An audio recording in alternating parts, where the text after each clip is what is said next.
Here's some tips and some guidance on exercising a muscle in your body called the TA, or the transverse abdominis. This is the muscle that runs at the top end all the way up to your rib cage, and at the bottom end all the way down to your hips. This muscle wraps all the way around, like so. Why this is necessary to learn about this muscle is because it is involved with bracing your core, and it is involved with protecting your spine and also controlling your bladder. Protecting your spine and bracing your core makes simple logical sense, as that's where the muscle is located. It wraps around a significant portion of your spine, and it also wraps around your entire abdominal core area. I have videos that I will link in the description about how to properly brace your core, and you can learn more about that. Why controlling your bladder is often relevant. It is relevant for two populations. Population one is anyone who is generally getting older in age. You generally experience a loss in muscle function and muscle mass as you age. This can be relevant as you can lose your ability to control your bladder a little bit more as you age. And so these exercises or this knowledge about the TA can help reverse that.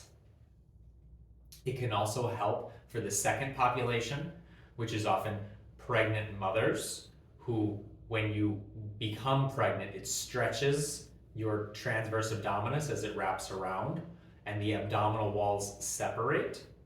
This transverse abdominis, when a woman is near delivery, is stretched near to as far as it can stretch, and you lose the ability to flex it, you lose the ability to use it, and you lose a little bit of the mind-muscle connection with that transverse abdominis during pregnancy. This can all be regained after delivery if you have a knowledge and take care of your transverse abdominis as you heal. It may take time, but it will help you heal to the point where you aren't worried about controlling your bladder at all. There are two methods of actually incorporating transverse abdominis exercises or keeping your transverse abdominis healthy. One is by simply incorporating it into other abdominal exercises as you do them. This is phenomenal as it does not take up any more of your time. You can simply work it into your normal ab exercises, most ab exercises. If you are talking about a crunch or a hanging leg raise or hanging knee tuck, these are all just some examples of ab exercises that you definitely can work this in.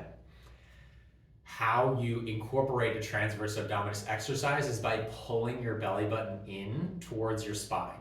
This is an exercise that activates the transverse abdominis, one of the ways, and this is a way you can incorporate into crunches. You can crunch up, flex your abs like normal, and then slow on the way down. When you come down, you can pull your stomach in towards your spine and then go back into your next crunch.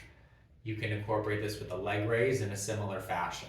This doesn't take up any more time, and that pulling of the belly button in towards your spine will help exercise your transverse abdominis and get it into shape. The second way is to actually do direct exercises to the transverse abdominis. So you can lay on your back and do the thing I mentioned, pulling the belly button in towards your spine. The other active way to target the transverse abdominis is to practice bracing your core. And like I mentioned before, there's a more detailed video that I'll link in the description below that will talk about how to properly brace your core. Here's some notes, tips, and guidance on the transverse abdominis, what to do about it, how to exercise it. Hope this has been helpful for you.